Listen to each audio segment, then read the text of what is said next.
It's KD the one, and I'm here with another reaction video. Okay, we're here with Morbid for Fun. Why tragedies become memes. And I've been hearing this YouTuber from many higher content creators, and I wanted to check them out with you guys. So, if all said and done, let's get into the video. Terrorist attacks, mass shootings, political assassinations. These are the darkest things you can imagine. So, why do they become memes? Over the past few years, I've noticed something strange. The internet doesn't treat every tragedy the same. Some events become memorials, others get turned into jokes. Take Charlie Kirk, for example. His assassination instantly turned into edits and memes, not because people were using the jokes as a form to cope, but because millions genuinely hated him. The memes weren't about processing the event, it was pure mockery. I'm a little bit late to the Charlie Kirk situation, but that's another reason why I kind of hopped off of YouTube. We're living in a generation where words are so dangerous that you can die over your own words. And I know that it's always been like that, but we're living it to a degree where intelligence is now game matched. I'm not saying I'm a Charlie Kirk fan. I'm not. But when it came to, at the end of the day, he was a father, he was a man, and he got shot and gunned down. I feel bad for his family, and I feel bad for whoever viewed him, who loved him, and had him in his life. But all the hate, I really find that shit crazy. I really do. Now, compare that to 9/11. Those memes exist too. They're edgy, they're messed up, but they're never targeting the victims themselves. Nobody is laughing at the people who died. The humor comes from shock value, not a personal attack on the victims. Then you have the 2019 El Paso shooter, better known as the Wojak Chud shooter, a mass shooter that became a reaction image. I didn't know that's who he was from. I'm not in depth with my memes. I'm not gonna hold you. I'm not like that knowledgeable when it comes to that shit. But god damn, once I seen his face, People weren't laughing with him, they were laughing at the absurdity of the situation because the whole thing didn't feel real.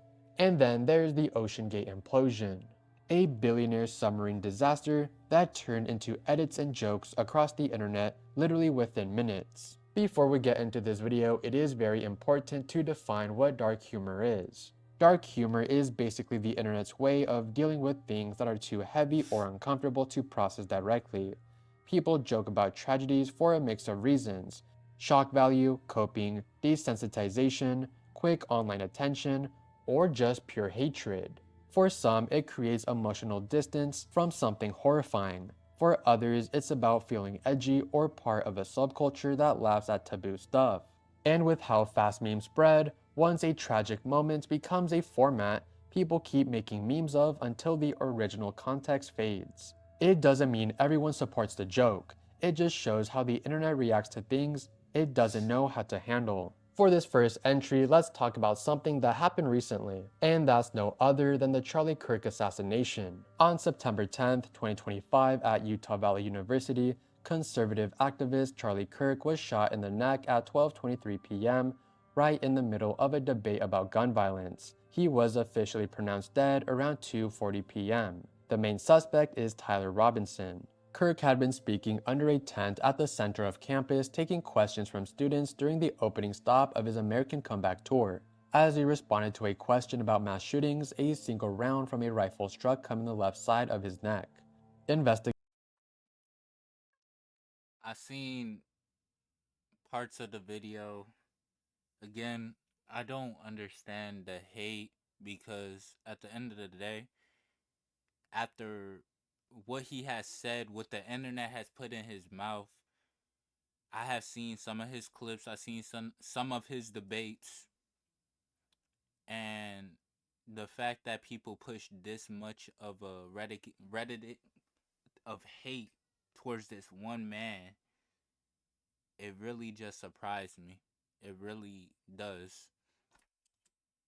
Investigators later confirmed the shot came from a rooftop roughly 142 yards away, fired by a sniper who had positioned himself on the building minutes earlier. The shooter fled across the rooftop and escaped into a wooded area north of campus, where investigators recovered several engraved cartridges next to the rifle, each marked with strange internet references. The spent casing was engraved with "Notices bulge, oh whoa, what's this?" a popular meme in the furry community.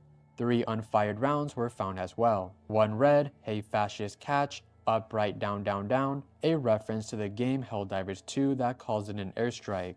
Another was engraved with "Oh bella ciao, bella ciao ciao ciao," lyrics from the Italian song Bella Ciao, which is an anti-fascist Italian song. And the last round said, "Well, take a look for yourself." He was charged with aggravated murder, 2 counts of obstruction of justice, and felony discharge of a firearm causing serious bodily injury. Prosecutors announced they would seek the death penalty. Charlie Kirk, known for founding Turning Point USA and for his strong alignment with Donald Trump and the MAGA movement, had become one of the most influential right-wing figures in American youth politics. His assassination occurred during a period of rising political tension and escalating acts of violence across the country. News of the shooting spread instantly online. Footage of the moment circulated across social media, triggering shock, division, and in some cases, celebration. Reactions that further exposed the polarized climate Kirk often spoke about.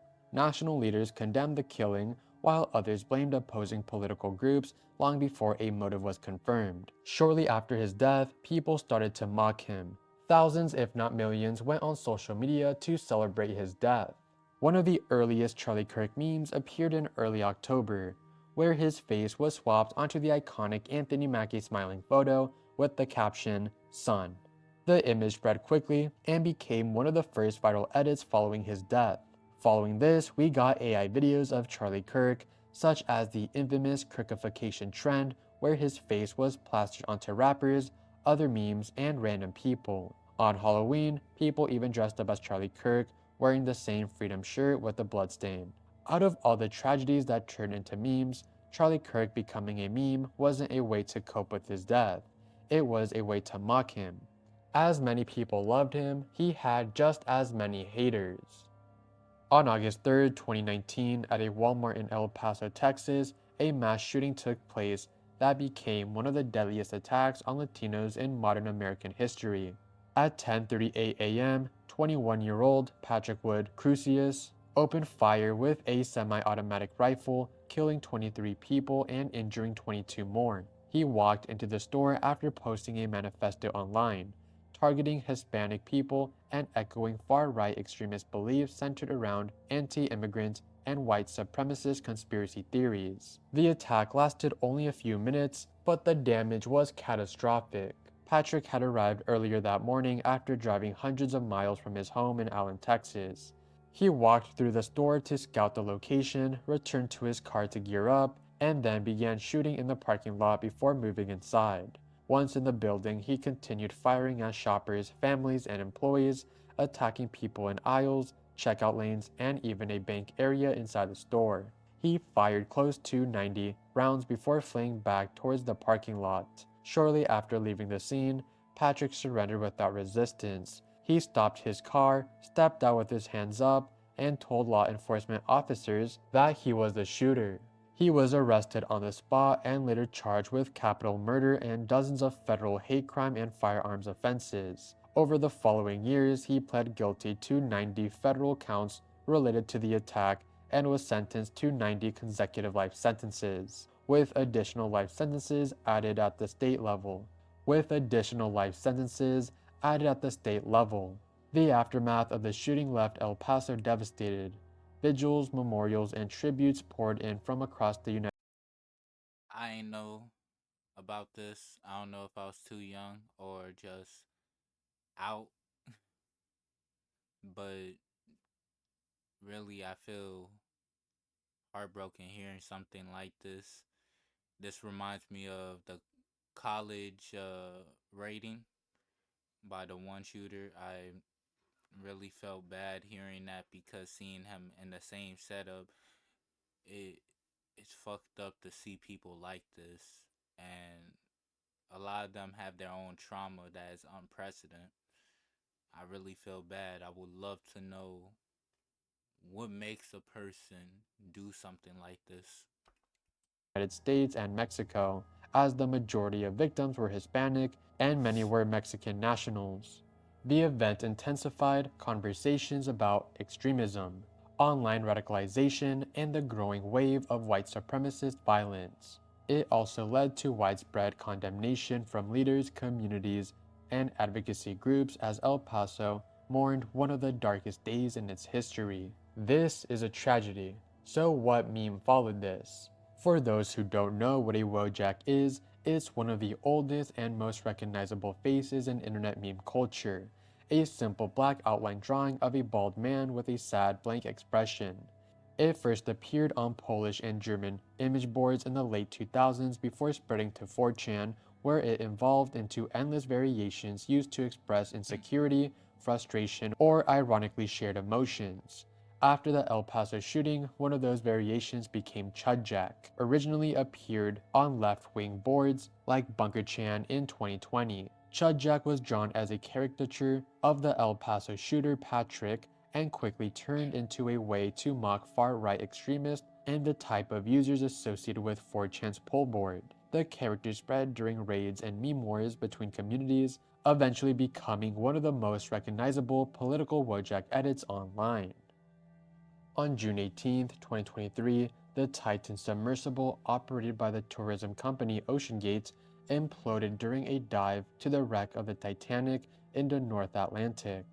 On board were 5 passengers: OceanGate CEO Stockton Rush, Titanic expert Paul, British billionaire Hamish, and Pakistani-British businessman Shahzada, along with his 19-year-old son. About an hour and a half into the descent, Titan lost all contact with its support ship, the Polar Prince. When it failed to resurface, a massive international search effort began, involving the US Coast Guard, the US Navy, the Canadian Coast Guard, and several deep-sea research vessels. For 4 days, the world I remember when this first happened. As someone like me, I'm terrified of the deep ocean. So something like this would never happen to like someone like me. But to hear this constantly on the internet, it always had me shooken because people always had their theories, people always had their mindset on it, and this was never a subject that wasn't being brought up. It was always being brought up as what if something else did it or anything. Again, a lot of people lost their lives that day, and I find it crazy that the internet doesn't show the same sympathy as it would. But to this, compared to the Charlie Kirk situation, is nothing. To be fair, a lot of people did show their condolences. A lot of people did feel bad when it came to the families. But shit, I'm still caught up on the first one. watched the search unfold in real time. Every update, every press briefing, and every rumor spread instantly across social media. Behind the scenes, however, the US Navy had already detected an acoustic signature that matched an implosion at the exact moment communication was lost. When a remotely operated vehicle finally located a debris field near the Titanic's bow, it confirmed the worst case scenario. The pressure hull had collapsed during the dive, killing all 5 occupants instantly. What followed was a wave of scrutiny aimed at Ocean Gate and the decisions that led to the disaster. Former employees, engineers, and industry experts came forward saying concerns about Titan's safety had been raised for years, especially its experimental carbon fiber hull and the company's refusal to follow standard certification rules. Suddenly, the implosion didn't feel like a rare deep-sea accident, it felt preventable. A vessel built to visit one of the most iconic shipwrecks on Earth ended up sharing its fate. Shortly after the Titan implosion was confirmed, the internet reacted with an immediate wave of dark humor and viral memes. People fixated on how experimental and improvised the sub seemed, especially after learning it was controlled with a $30 Logitech game controller, which became one of the biggest jokes online. Memes spread mocking the vessel's design, comparing it to a makeshift Home Depot project, or even an explicit toy. The fact that the passengers were wealthy only amplified the reaction. Jokes framed the dive as a $250,000 Titanic speedrun that ended the same way as the original ship. The jokes were directed at the passengers, but in a very specific way. The humor didn't target their identities or personal lives as much as it targeted the circumstances surrounding their deaths. The internet fixated on the absurdity of five wealthy people paying $250,000 each to descend in a carbon fiber tube controlled by a Bluetooth gamepad, inside a vessel that multiple engineers had warned was unsafe. To many people online, it looked like an extreme example of rich people doing something dangerous for fun, and the framing shaped almost every meme that followed. The person mocked the most was Stockton Rush, the CEO and pilot of the Titan. He was the one who built the sub, ignored repeated safety warnings, dismissed industry standards as obstacles, and insisted the design was revolutionary despite experts calling it experimental and risky. Because of that, the internet treated him less like a victim and more like the one that caused the disaster. The jokes, edits, and animations overwhelmingly centered on Rush's choices, treating him as a symbol of OceanGate's negligence rather than a victim. 9/11 needs no introduction, as we all know what it is. Hell, a single video from that tragedy already has way more views. I'm not gonna lie. I don't know if I could take another one, and this one is probably the biggest one that it could be. If y'all want to see more of morbid facts, I'll leave a link of this video in the description. If y'all want more uncensored, unPR trained, unedited content, slide to my YouTube channel. Like, comment, subscribe. And let me know how y'all feel about these events. Let me know if any of these personally anger or make you feel something. Put it down in the comment, and I'll see y'all boys next time. Peace.